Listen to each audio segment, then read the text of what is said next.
الحمد لله نحمده ونستعينه ونستغفره ونؤمن به ونتوكل عليه ونعوذ بالله من شرور أنفسنا ومن سيئات أعمالنا من يهده الله فلا مضل له ومن يضلله فلا هادي له أما بعد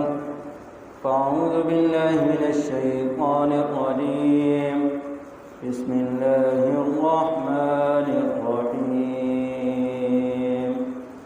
محمد رسول الله والذين معه أشداء على الكفار رحماء بينهم وقال الله تبارك وتعالى في مقام آخر رضي الله عنهم ورضوا عنه صدق الله العظيم وقال النبي صلى الله عليه وسلم لو كان بعدي نبيا لكان عمر وقال النبي صلى الله عليه وسلم سيدا شباب أهل الجنة الحسن والحسين أو كما قال عليه الصلاة والسلام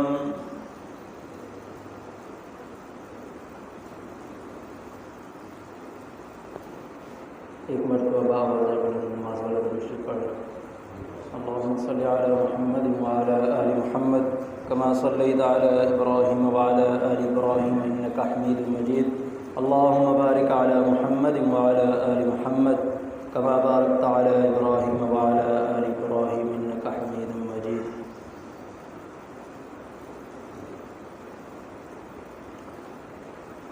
جب تک رہے گا سورج اجالا نہ جائے گا جب تک رہے گا سورج اجالا نہ جائے گا فلک سے نجوم تابہ کا حالا نہ جائے گا جب تک رہے گا سورج اجالا نہ جائے گا فلک سے نجوم تابہ کا حالا نہ جائے گا نبی نے خدا سے اسی لیے مانگا عمر کسی سے کعبے کا کھولا تالا نہ جائے گا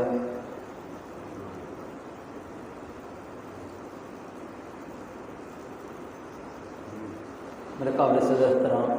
جیسا کہ آپ حضرات کو معلوم ہے کہ محرم الحرام کا مہینہ ہے اور آج 13 محرم الحرام سن 1444 ہجری ہے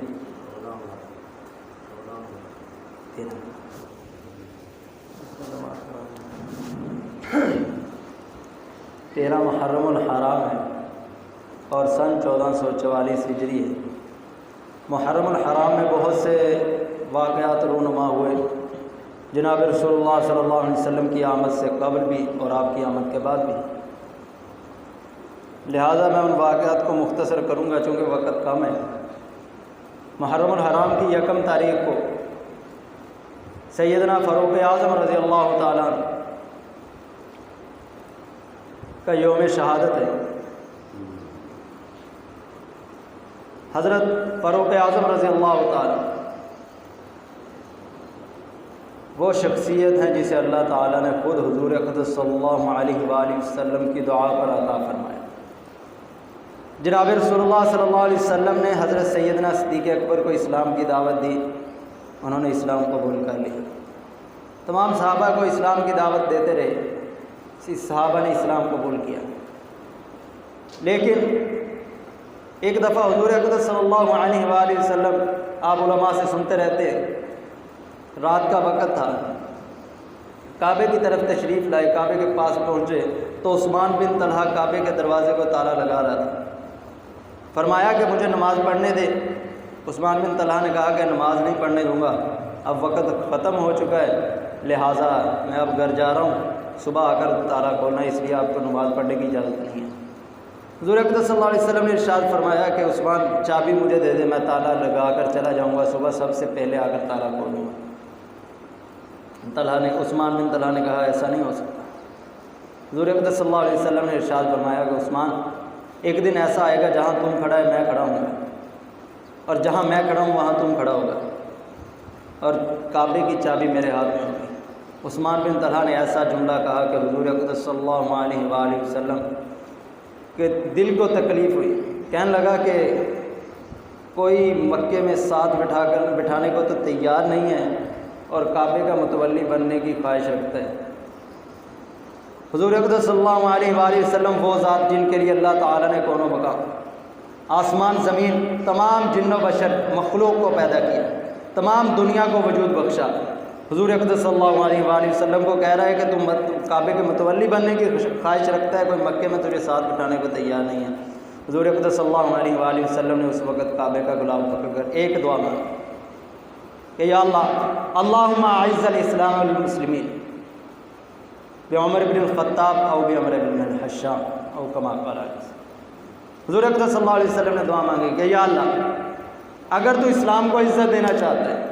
اسلام کو غالب کرنا چاہتا ہے، تو چاہتا ہے کہ اسلام تیرا 22 لاکھ مربع میل پر پھیلے، اگر تو چاہتا ہے کہ اسلام پوری دنیا میں غالب ہو جائے، لیظہرہ علی الدین کلی،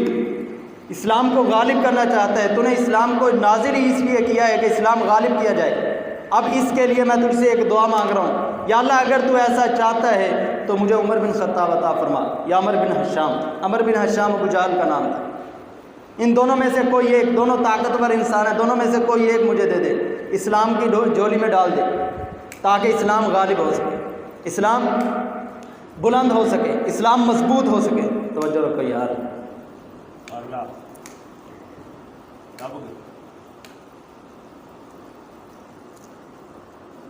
اللہ تعالیٰ نے حضرت ان دونوں میں سے عمر بن حشام یعنی ابو جہل، عمر بن خطاب میں سے حضرت عمر فاروق رضی اللہ تعالیٰ عنہ ابن خطاب کا انتخاب فرمایا، اور اللہ تعالیٰ کا انتخاب غلط نہیں ہو سکتا۔ آج مجھے والد صاحب کہیں کوئی سامان لینے بھیجے تو میں وہاں سے اپنی پسند کر کے لے آؤں تو والد صاحب اس میں 1000 غلطیاں نکالیں گے، لیکن میں یہ کہہ رہا ہوں ابو جی یہ ٹھیک ہے، یہ ٹھیک ہے، ٹھیک ہے، ٹھیک ہے۔ میں یہ برداشت نہیں کرتا، میری طبیعت برداشت نہیں کرتی کہ میں اپنی غلطی برداشت کروں، اپنی غلطی مانوں۔ میرا یہ حسد، میرا اندر، میری انا یہ چیز برداشت نہیں کرتی۔ ادب کی وجہ سے میں کہہ دوں گا ٹھیک ہے بھائی مجھ سے غلطی ہو گئی۔ میں اپنے انتخاب کو غلط نہیں کہہ سکتا تو اللہ تعالیٰ کے انتخاب کو آج کوئی غلط کہے، کوئی مان سکتا ہے؟ اللہ تعالیٰ نے حضور اقدس صلی اللہ علیہ وآلہ وسلم کی دعا کے بدلے میں حضرت عمر فاروق رضی اللہ تعالیٰ عنہ کو حضور اقدس صلی اللہ علیہ وسلم کی جولی میں ڈال دیا۔ پھر حضرت عمر فاروق رضی اللہ تعالیٰ نے اسلام قبول کیا۔ پوری دنیا ان کے کارناموں سے واقف ہے،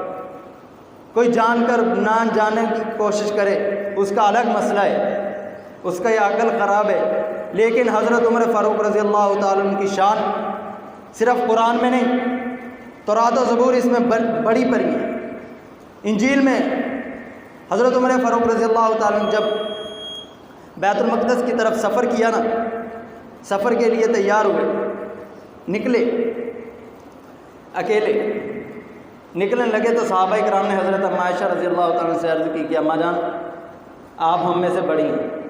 حضرت عمر فاروق آپ کا حیا کرتے ہیں، آپ کی بات مانتے ہیں، ہم میں سے کسی کی بات نہیں مانیں گے، امیر المومنین ہے، لہٰذا آپ ان سے یہ فرمائیں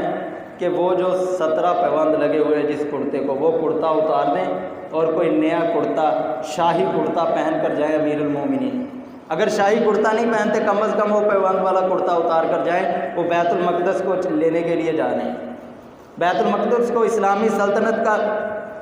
وقوع بنانے کے لیے جا رہے ہیں، مقام بنانے کے لیے جا رہے ہیں، لہٰذا ان سے عرض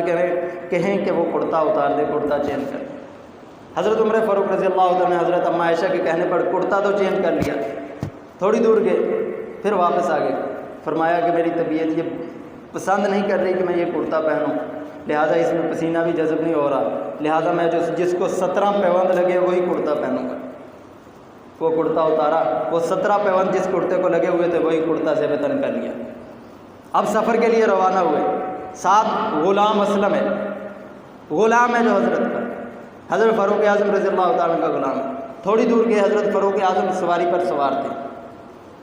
تھوڑی دور گئے، حضرت عمر فاروق رضی اللہ تعالیٰ نے سواری روکی، غلام نے سواری کی مہار پکڑی ہوئی ہے، صرف ایک گھوڑا ہے، فرمایا میں زیادہ گھوڑے نہیں لے کر جاؤں گا، یہاں کی ضروریات ہیں، خلافت کی ضروریات ہیں، عمارت کی ضروریات ہیں، وہاں استعمال ہوں گے، لہٰذا ایک گھوڑا لے کر رکے۔ غلام نے مہار پکڑی ہوئی تھی، اسے وہ مہار پکڑ کر کہنے لگے کہ اب تم سوار ہو جا۔ غلام ہاتھ جوڑ کر کہہ رہا ہے امیر المومنین میں غلام ہوں، چند درہم یا دینار میری قیمت ہے، آپ امیر المومنین ہیں، 22 لاکھ مربع میل کے حکمران ہیں، آپ مجھے حکم فرما رہے ہیں کہ میں اس پر سوار ہوں، یہ گستاخی میں نہیں کر سکتا۔ اب حضرت عمر فاروق رضی اللہ تعالیٰ نے فرمایا نہیں، جب تک بیت المقدس نہیں آ جاتا ہم منزلیں طے کریں گے، ایک منزل تک تو سوار ہوگا میں پیدل چلوں گا، دوسری منزل تک میں سوار ہوں گا تو پیدل چلے گا۔ یہ غلام کے ساتھ سلوک فرما رہے ہیں۔ اب غلام کو سواری پر بٹھایا، خود مہار پکڑی، سفر طے کر رہے ہیں۔ جب بیت المقدس کے قریب پہنچے تو اس وقت پیدل چلنے کی باری حضرت عمر کی ہے، سوار ہونے کی باری غلام کی ہے۔ اب غلام کہنے لگا کہ امیر المومنین خدا را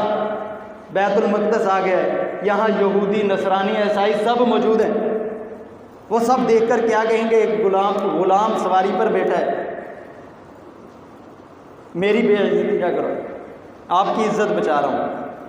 آپ کی عزت ہے، آپ اتنے بڑے امیر المومنین ہیں، لہٰذا آپ کو چاہیے کہ آپ سوار ہو جائیں۔ تو حضرت عمر رضی اللہ تعالیٰ نے ایک جملہ ارشاد فرمایا، کہنے لگے کہ اے اسلم تو آج یہاں تو میری عزت بچا لے گا، لیکن قیامت والے دن رسول اللہ نے پوچھ لیا کہ اسلم کی سوار ہونے کی باری تھی، تو عمر سوار کیوں ہوا، تو وہاں میری عزت کون بچائے گا؟ لہٰذا غلام کو سوار کیا۔ اب جب بیت المقدس کے فلسطین مسجد اقصیٰ کے بالا خانوں کے سامنے پہنچے، یہودی مسجد اقصیٰ کے بیت المقدس کے بالا خانوں میں تورات کھول کر بیٹھے ہیں، عیسائی انجیل کھول کر بیٹھے ہیں اور دیکھ رہے ہیں وہی وقت ہے جو کئی سو سال پہلے حضرت عیسیٰ علیہ السلام جن پر انجیل نازل ہوئی 500 سال قبل تقریباً زمانہ ہے حضور اقدس صلی اللہ علیہ وسلم، اور حضرت موسیٰ علیہ السلام کا ہزارہ سال زمانہ قبل ہے، لیکن تورات حضرت موسیٰ علیہ السلام کی کتاب کھول کر بیٹھے ہیں یہودی، عیسائی انجیل کھول کر بیٹھے ہیں، کہہ رہے ہیں کہ اب مسلمانوں کا امیر المومنین کون ہے ان دونوں میں سے، جو سوار ہے وہ امیر المومنین ہے یا جو پیدل چل رہا ہے جس نے مہار پکڑی ہوئی ہے وہ امیر المومنین۔ لہذا جب قریب پہنچے تو دونوں نے اس تورات کی نشانیوں کو، انجیل کی نشانیوں کو دیکھ کر یہ فیصلہ کیا کہ ان دونوں میں سے جس نے مہار پکڑی ہوئی ہے وہ امیر المومنین۔ وہ کتنے سو سال پرانی کتابیں ہیں، ان میں یہ بات رقم ہے کہ امیر المومنین آئے گا بیت المقدس فتح کرنے کے لیے، اس کے کرتے پر 17 پیوند ہو گئے، اور وہ گھوڑے پر سوار ہو کر نہیں آئے گا بلکہ گھوڑے پر سوار اس کا غلام اسلم ہوگا، وہ خود مہار پکڑے ہوئے ہوگا۔ یہ ہزارہ سال پہلے کی باتیں ہیں جو اللہ تعالیٰ نے تورات و زبور میں نقل فرمائی ہیں، لکھ دی ہیں۔ انہوں نے حضرت عمر فاروق رضی اللہ تعالیٰ عنہ کے ہاتھوں میں چابیاں تھما دی، بیت المقدس کی چابیاں تھما دی۔ حضرت عمر فاروق رضی اللہ تعالیٰ کو خطبہ دیا، وہاں مسلمان بھی موجود تھے، یہودی عیسائی بھی موجود تھے۔ خطبے کے دوران ایک آدمی آیا بوڑھا، اس نے آ کر حضرت عمر فاروق رضی اللہ تعالیٰ کو ایک پرچی دکھائی، پرچی دکھا کر کہنے لگے، حضرت عمر فاروق رضی اللہ تعالیٰ نے پرچی پڑھی، پرچی پڑھ کے فرمایا کہ یہ بیت المقدس میری یا میرے باپ کی ملکیت نہیں ہے، اتنا جملہ ارشاد فرمایا۔ وہ سفید داڑھی والا آدمی اس نے پرچی واپس کی اور چلا گیا۔ جب حضرت عمر فاروق رضی اللہ تعالیٰ بیت المقدس سے باہر نکلے، ایک دیوار کے ساتھ کھڑے ہو گئے۔ اب جو مسلمان وہاں موجود تھے انہوں نے عرض کی کہ امیر المومنین بہت عجیب واقعہ پیش آیا ہے، معاملہ کیا ہے کہ ایک سفید داڑھی والا آدمی آتا ہے، آپ اس کی پرچی پڑھ کے کہہ رہے ہیں کہ یہ میری یا میرے باپ کی ملکیت نہیں ہے، اصل اس میں بات کیا ہے؟ تو حضرت امیر المومنین رضی اللہ تعالیٰ نے ارشاد فرمایا کہ آج سے کئی سال قبل کی بات ہے، جب میں جوانی میں تھا، جوانی آ رہی تھی مجھ پر، میرے باپ نے مجھے یہاں بیت المقدس کے قریب اونٹ چرانے کے لیے بھیجا تھا، میں یہاں اونٹ چرایا کرتا تھا۔ ایک دن میں بیت المقدس کی دیوار کے سائے میں سویا ہوا تھا، لیٹا ہوا تھا، یہاں آج کھڑا ہوں، یہیں میں لیٹا ہوا ہے کہ ایک نوجوان آدمی آیا، 30-35 سال کا آدمی آیا اور اس نے آ کر میرے پاؤں سے ایک چادر ہٹائی اور چادر ہٹا کر دیکھی، پاؤں دیکھا، پاؤں دیکھنے کے بعد اس نے مجھے جگایا، مجھے جگا کر کہنے لگا کہ تیرا نام عمر ہے؟ میں نے کہا ہاں میرا نام عمر ہے۔ کیا تیرا علاقہ مکہ ہے؟ حضرت عمر رضی اللہ تعالیٰ نے فرمایا کہ ہاں میں مکہ کا رہنے والا ہوں۔ کہنے لگا کہ تیرے باپ کا نام خطاب ہے؟ حضرت عمر رضی اللہ تعالیٰ نے فرمایا ہاں میرے باپ کا نام خطاب ہے۔ تو اس نے کہا کہ مجھ سے آج ایک وعدہ کرو۔ حضرت عمر رضی اللہ تعالیٰ عنہ چرواہے کے طور پر وہاں کام کر رہے تھے، آج مجھ سے ایک وعدہ کرو۔ عمر رضی اللہ تعالیٰ نے کہا کیا وعدہ کروں؟ کہنے لگا کہ جب یہ بیت المقدس تیری ملکیت ہوگا تو تو مجھے دے گا، اس کی ملکیت میرے سپرد کر دے گا۔ حضرت عمر رضی اللہ تعالیٰ نے فرمایا کیسی بے وقوفوں والی بات کر رہے ہو، میں مکہ کا رہنے والا چرواہا بن کر یہاں آیا ہوں، تم مجھ سے باتیں کر رہا ہے کہ میں بیت المقدس فتح کروں گا، یہ کیسے ہو سکتا ہے؟ اس نے کہا نہیں ایسا ہوگا۔ حضرت عمر فاروق رضی اللہ تعالیٰ سے جب بحث مباحثہ ہوا تو حضرت عمر فاروق رضی اللہ تعالیٰ نے پوچھا کہ تیرے پاس دلیل کیا ہے، تو کیسے کہہ سکتا ہے کہ میں اس کا مالک بنوں گا؟ تو اس نے کہا کہ میں انجیل کا عالم ہوں، عیسائی ہوں، انجیل کا عالم ہوں، یہ انجیل ہے، اس کے یہ صفحے پر لکھا ہوا ہے کہ فلاں وہ خطاب کا بیٹا ہوگا، عمر اس کا نام ہوگا، فلاں دن آئے گا، بیت المقدس کو فتح کرے گا، بیت المقدس پر اسلام کا جھنڈا لہرائے گا۔ حضرت عمر فاروق رضی اللہ تعالیٰ نے اس کو پرچی لکھ کر دے دی اور نیچے اپنے دستخط فرما دیے کہ اگر میں اس کا مالک بنا تو میں اس کی ملکیت تیرے سپرد کر دوں گا۔ حضرت عمر فاروق رضی اللہ تعالیٰ نے فرمایا یہ وہی آدمی تھا جو اس وقت جوان تھا، آج بوڑھا ہو چکا ہے، اور مجھے اللہ تعالیٰ نے، میں نے بیت المقدس کو اسلام کی سلطنت میں، اسلام کے خطے میں داخل کیا، اور یہ آج مجھے وہ پرچی دکھلا کر کہہ رہا تھا کہ یہ بیت المقدس کی ملکیت میرے سپرد کرے۔ تو میں نے کہا کہ یہ بیت المقدس نہ میری ملکیت ہے نہ میرے باپ کی ملکیت ہے، یہ اسلام کی زمین ہے، اسلام تمام مسلمانوں کا خطہ ہے، لہذا میری ملکیت ہوتی تو میں تیرے سپرد کرتا، میری ملکیت ہی نہیں اللہ کی ملکیت ہے۔ یہ حضرت عمر فاروق رضی اللہ عنہ۔ اور دوسری بات، جب حضرت عمر فاروق رضی اللہ تعالیٰ عنہ وفات پانے لگے، وفات سے قبل، وفات کے قریب، اب انتخاب فرمانا تھا کہ کسی کو خلیفہ بنایا جائے، تو حضرت عمر فاروق رضی اللہ تعالیٰ نے 6 آدمیوں کی کمیٹی قائم کی۔ اس سے پہلے کوئی اس کے بارے میں کوئی ضابطہ یا کوئی قانون کا یا کوئی روایت اسلام میں واقع نہیں ہوئی تھی۔ حضور اقدس صلی اللہ علیہ وآلہ وسلم نے وصال کے قریب صحابہ اکرام کو زبان سے نہیں کہا کہ میرے بعد خلیفہ ابو بکر ہوگا، بلکہ جب حج کا لشکر روانہ ہوا، حج کے لیے صحابہ روانہ ہوئے تو ان سب کا امیر حضرت ابو بکر رضی اللہ تعالیٰ کو بنایا۔ حضور اقدس صلی اللہ علیہ وآلہ وسلم کی زندگی میں کئی نمازیں مسجد نبوی میں حضور اقدس صلی اللہ علیہ وسلم کے مصلی پر حضرت ابو بکر نے پڑھائیں، تو صحابہ اکرام حضور کے بعد یہ سمجھ گئے کہ حضور اقدس صلی اللہ علیہ وآلہ وسلم کے بعد خلافت کے حقدار حضرت ابو بکر رضی اللہ تعالیٰ۔ جب حضرت ابو بکر رضی اللہ تعالیٰ کے وفات کا وقت قریب آیا تو مسجد نبی میں خطبہ دیا، فرمایا میں اپنے بعد اللہ تعالیٰ کو گواہ بنا کر کہتا ہوں، اگر میں اپنے بعد کسی کو خلافت کا حقدار، امیر المومنین بننے کا حقدار سمجھتا ہوں جس میں یہ استطاعت ہے تو وہ عمر فاروق رضی اللہ تعالیٰ۔ حضرت عمر فاروق رضی اللہ تعالیٰ کو امیر المومنین بنایا۔ اب جب حضرت عمر فاروق رضی اللہ تعالیٰ نے اسلام کے امیر المومنین بنے، خلیفۃ المسلمین بنے، تو سب سے پہلا خطبہ ارشاد فرمایا، کیا فرماتے ہیں؟ فرمایا کہ اے مومنوں، اے میرے ساتھیوں، اگر میں انصاف پر قائم رہوں، اگر میں اسلام اور شریعت کے مطابق فیصلہ کروں تو تم میری اطاعت کرو گے، اگر میں اس کے خلاف جاؤں تو تم پر میری اطاعت لازم نہیں ہے، تم میرے خلاف آ سکتے ہو، بغاوت کر سکتے ہو، عداوت کر سکتے ہو۔ اور فرمایا کہ اگر اللہ نہ کرے میں اسلام کے راستے سے ہٹ جاؤں، شریعت کے راستے سے ہٹ جاؤں تو تم میرے ساتھ کیا سلوک کرو گے؟ ایک صحابی کھڑے ہوئے، اپنی تلوار نکالی، تلوار نکال کر کہا عمر اگر تو اسلام کے راستے سے ہٹ گیا تو ہم تلوار کے ساتھ تیری تصحیح کریں گے، تجھے درست کریں گے۔ حضرت عمر رضی اللہ تعالیٰ نے اللہ تعالیٰ کا شکر ادا کیا کہ یا اللہ الحمدللہ میرے پاس ایسے لوگ موجود ہیں کہ اگر میں اسلام سے ہٹا تو وہ میری تلوار کے ساتھ تصحیح کریں گے۔ یہ وہ ہے جسے 11 لاکھ مربع میل کی حکمرانی ملی ہے ہاتھ میں، اس کے بعد 11 لاکھ مربع میل کو فتح کیا۔ فرما رہے ہیں کہ یا اللہ تیرا شکر ہے کہ تو نے مجھے ایسے لوگ عطا کیے جو میری تصحیح کر سکتے۔ پھر جب حضرت عمر فاروق رضی اللہ تعالیٰ کے وصال کا وقت قریب آیا تو حضرت عمر رضی اللہ تعالیٰ نے 6 رکنی کمیٹی قائم کی۔ 6 ارکان کا آدمی منتخب کیے کہ یہ لوگ جس کا فیصلہ کریں گے وہ امیر المومنین میرے بعد منتخب ہوگا، امیر المومنین ہوگا، جس کا یہ انتخاب کریں۔ ان میں حضرت عبداللہ بن عمر رضی اللہ تعالیٰ عنہ بھی۔ حضرت عمر رضی اللہ تعالیٰ نے ارشاد فرمایا کہ عبداللہ بن عمر تم 6 ساتھیوں میں شامل ہے، لیکن اس کا انتخاب ہرگز مت کرنا۔ جب تم اس کا انتخاب کرو گے کہیں لوگ یہ نہ کہہ دیں کہ عمر اپنے بعد اپنے بیٹے کے سپرد، اپنی اولاد کے سپرد امارت کر گیا، لہٰذا اس کا انتخاب ہرگز مت کرنا۔ میں اس کو اس لائق سمجھتا ہوں کہ یہ انتخاب اچھا کرے گا۔ حضرت عبداللہ بن عمر کسی سے کم نہیں تھے، بہت درجہ تھا، متبع سنت سب صحابہ سے زیادہ تھے، حتیٰ کہ حضور بعض دفعہ سفر میں بیابان میں رک جاتے تھے۔ کسی نے پوچھا کہ حضرت یہاں بیابان ہے، نہ پڑاؤ کی کوئی جگہ، پڑاؤ تو اس جگہ ڈالا جاتا ہے جہاں پانی ہو، چھاؤں ہو، سایہ ہو، آپ بیابان میں ریت میں رکے، کیا ہے؟ فرمایا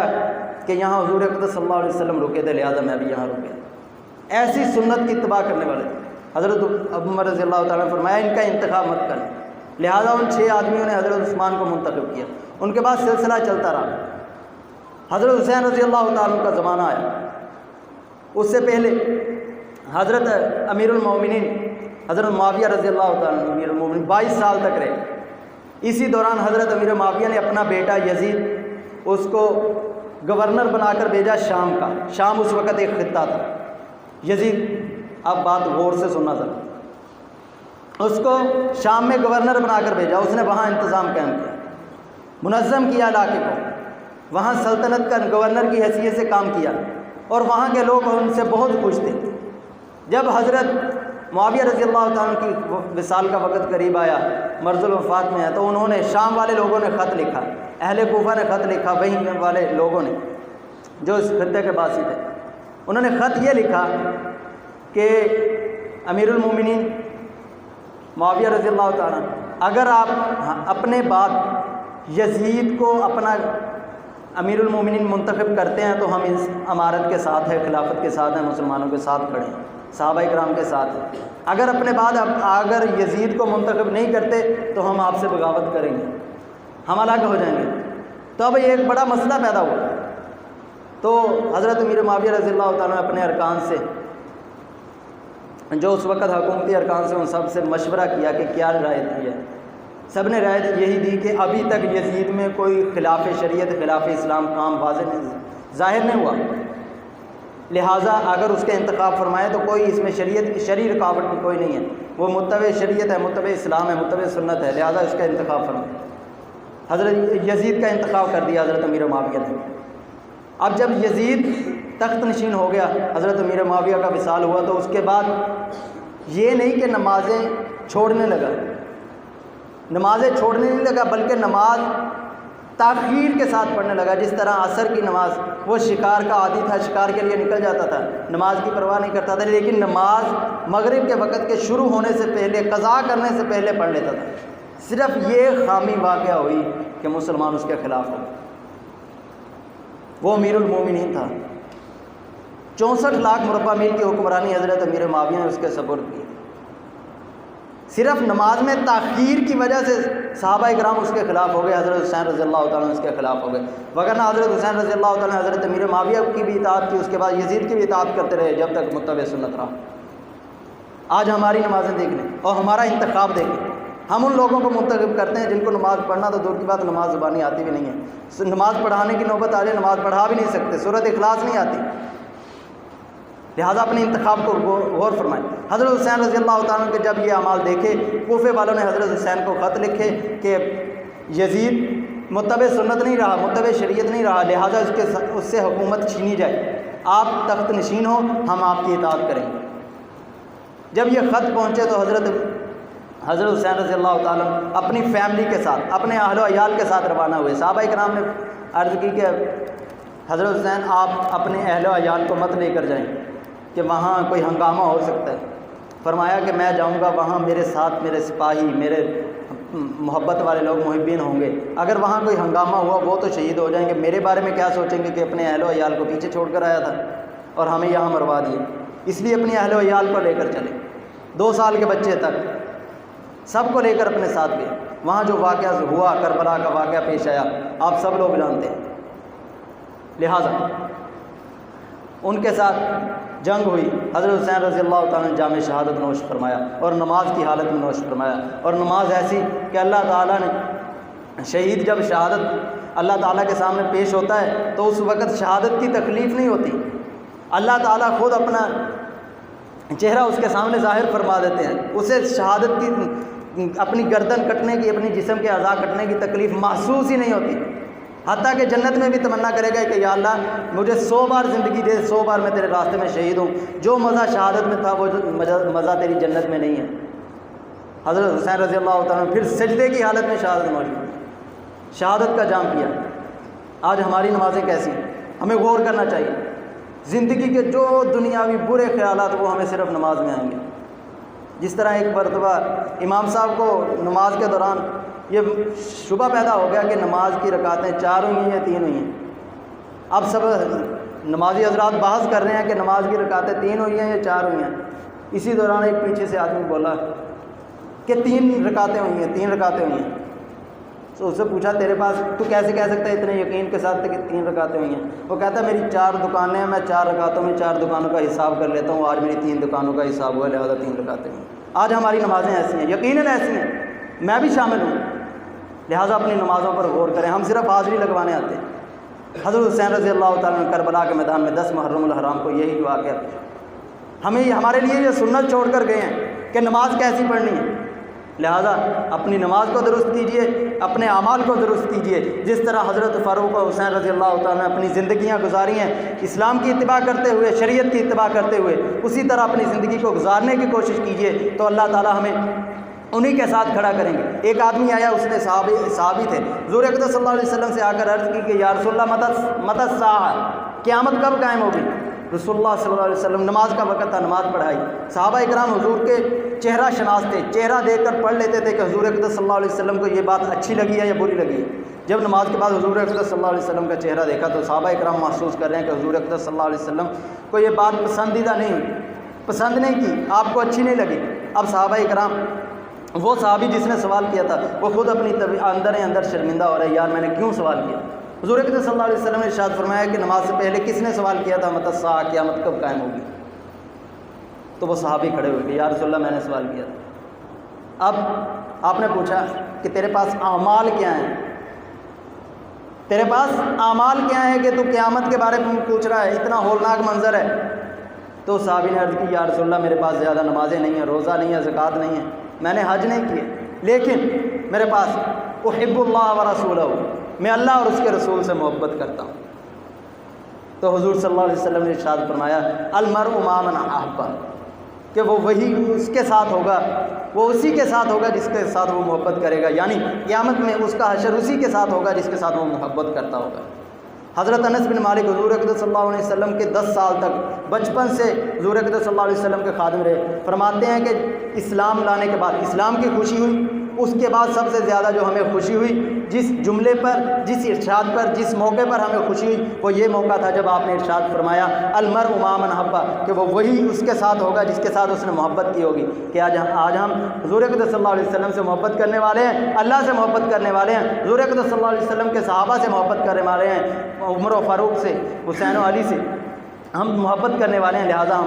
ہمارا حشر انہی کے ساتھ ہوگا۔ لہذا اپنی محبت صحابہ اکرام کے ساتھ، حضور اقدس صلی اللہ علیہ وسلم کے ساتھ قائم رکھیں تاکہ ہمارا حشر ان کے ساتھ ہو سکے، چونکہ ہمارے اعمال ایسے نہیں ہیں کہ ہم اپنے اعمال کے بل بوتے پر اپنے اعمال کے مطابق جنت میں جا سکیں۔ لہذا اپنی محبت اسلام کے ساتھ، اسلام والوں کے ساتھ، اہل اللہ کے ساتھ، اللہ والوں کے ساتھ، صحابہ اکرام کے ساتھ، علماء کے ساتھ قائم رکھیں، بغض کو نہ پالیں۔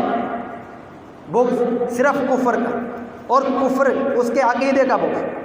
اسلام سے محبت، اسلام والوں سے محبت۔ اللہ تعالیٰ سے دعا ہے کہ اللہ تعالیٰ مجھے اور آپ کو اللہ سے اور اللہ کے رسول صلی اللہ علیہ وسلم سے محبت کرتے ہوئے ان کے طریقوں پر عمل کرنے کی توفیق عطا فرمائے۔ وما علینا الا البلاغ۔